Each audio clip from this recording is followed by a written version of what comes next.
Going on, YouTube? Back again, and I'm happy to do this video. This is my first self-cut transformation video, man, and we about to just hop right into it. I am performing a high bald taper on myself with a 1.5 on the top to keep it dark and let the waves pop.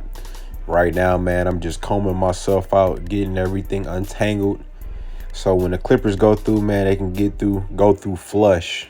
And now I'm just showing my tools. Got the Andes Slim line to make my ball lines. Got my Babyliss FX3s, my hitters. And then I got my old faithfuls, man. My FX clippers from Babyliss, man, to get the job done. Then I got, what else I got? I got my fibers, some enhancement action. And then I got the holding spray to keep everything locked in. So that's all the equipment I'm gonna need for this cut. And my first step is to put the 1.5 guard on, or the 1 guard on, open it up to 1.5, and just go over here.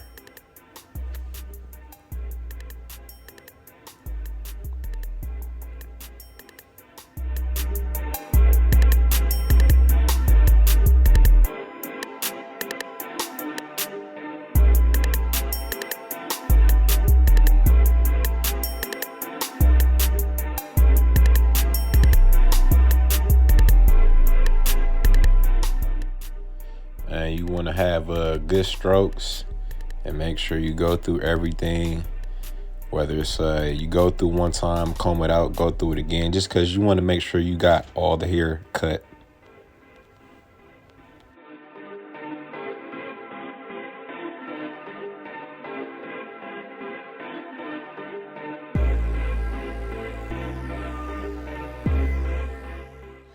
Next step is to put my ball lines in. I got my slim lines to do the ball line, and I use that because they don't put in such a harsh line as if I would have used the Babyliss's, and it'd be some work to get that line out. So I use a lighter trimmer to put a ball line in, so when I come in with my Babyliss all the way closed, I have no problem taking that line out.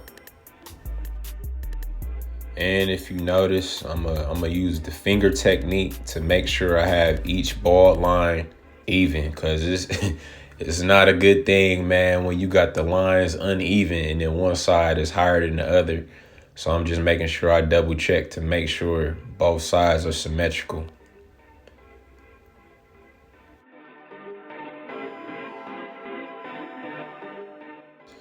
And if you pay attention, you'll notice that I'm not gonna put a ball line in with the liners in my back. I'm doing that for a reason. So what I like to do with my haircuts is I like to give myself a rough draft lining beforehand, just so I use that lining as a guideline when I fade.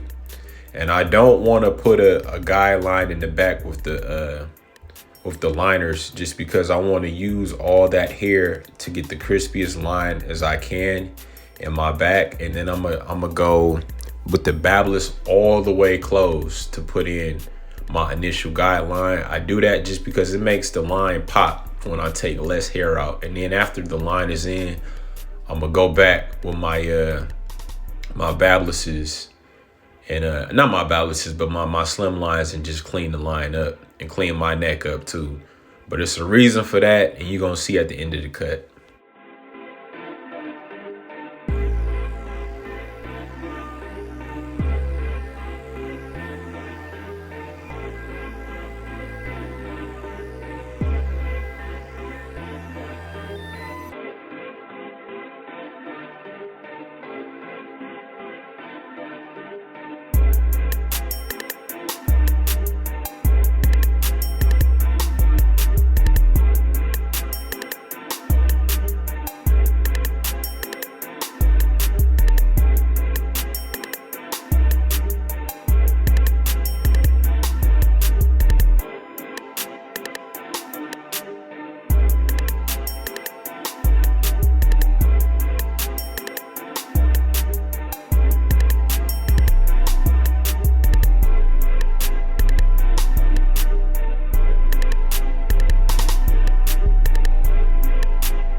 Okay, so behind the ear is like one of the most important parts of the lining for me.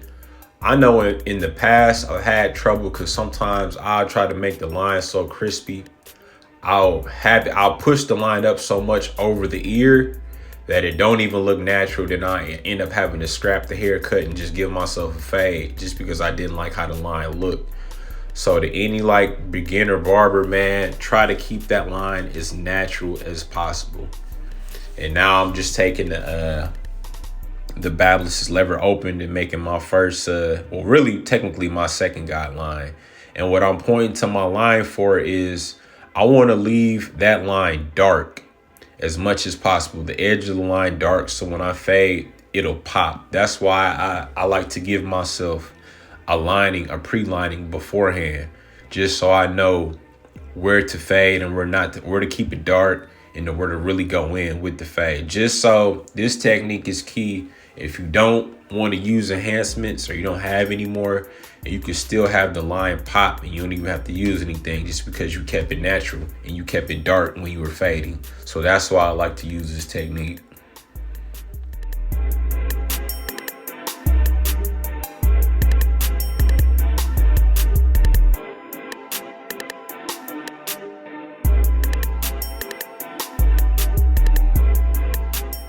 You can see now, man, I'm putting that line in with the clipper all the way closed just to get it nice and even.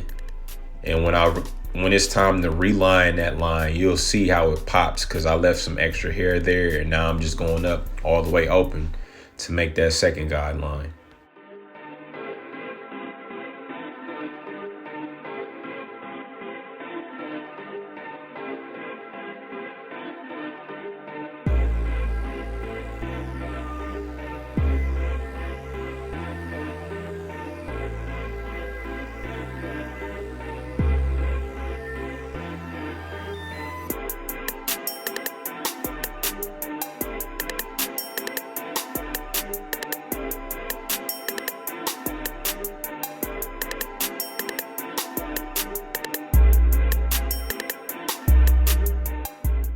And like I said before, now I'm just taking the Andes and just cleaning up the back of my neck and cleaning up the bottom of that my guideline. Not going too high because I don't want to have to do extra work, but just cleaning up the bottom of it because it's already been put in there, and just cleaning up my neck.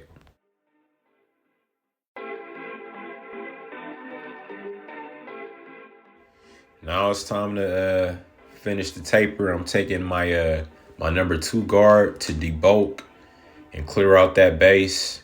And then after the 2, I'm gonna work my way down. I'm gonna pick up the 1.5, open that up midway and closed. The 1, open that up midway and closed. The 0 guard. Then after that, I'm gonna just do some touch-ups. So I do this. I repeat this process: the front, the other side, and then the back.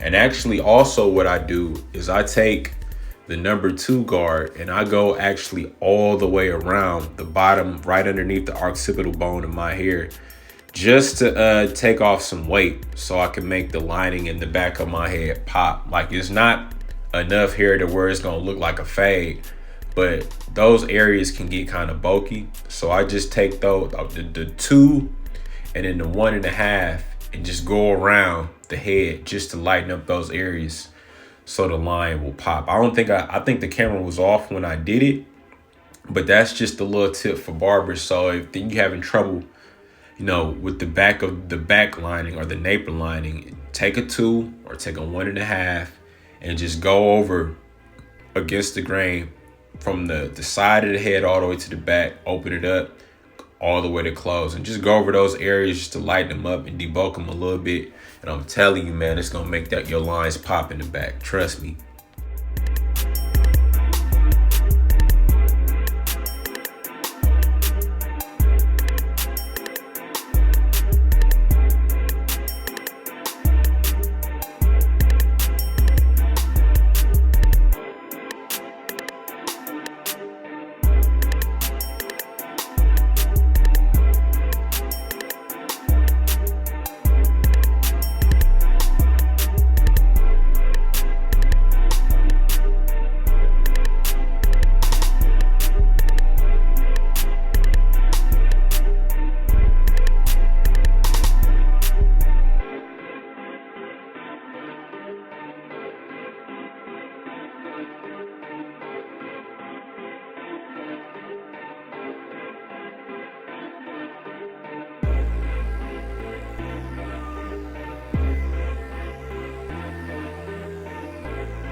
Now it's time to line up my beard.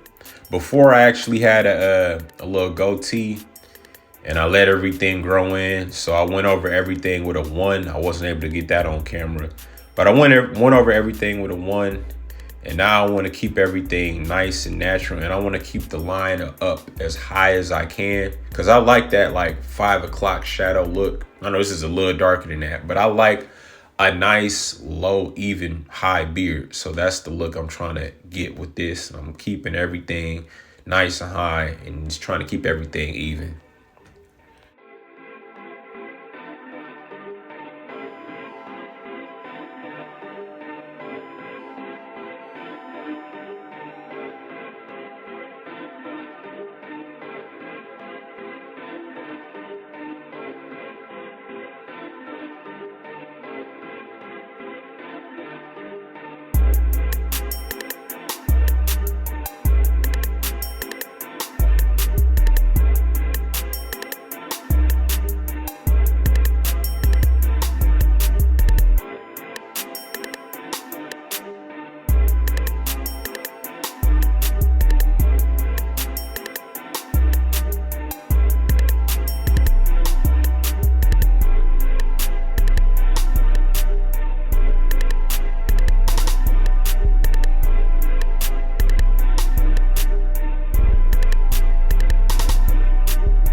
Now after finishing my beard, I'm gonna add a little hair fibers to my lining just to darken everything up. You know, a few pumps here and there. Don't do too much because I want to make it look natural. So a few pumps, and then after that, I'll actually I have some hair wax. I'll spray that over just to lock everything in, and then you'll see me retouch the line, and then you're gonna really see that the haircut is coming into place. I hit my beard with a little bit of hair fibers too, just to kind of darken it up a little bit. And I ended up spraying hair wax on my beard too, just to lock those fibers in. Then I'm right here, I'm just going over the back of my nape line just to make sure everything is crispy.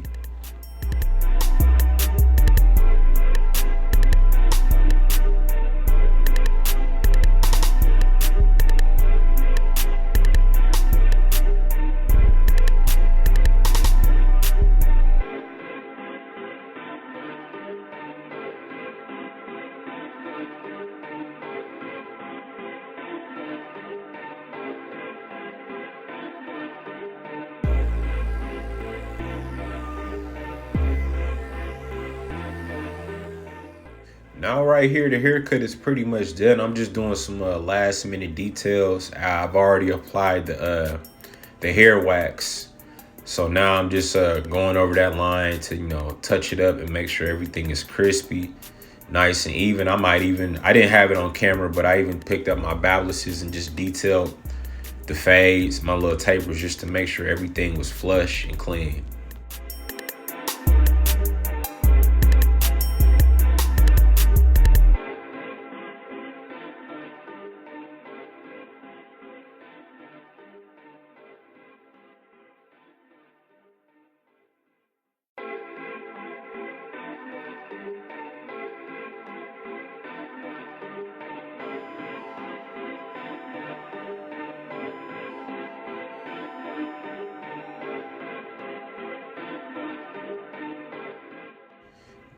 Now I got some more fiber lock-in spray. It's a different brand. I like this brand. It actually smells really good. So I just gave a few pumps to it and locked everything in. And now this is the finished cut right here, man.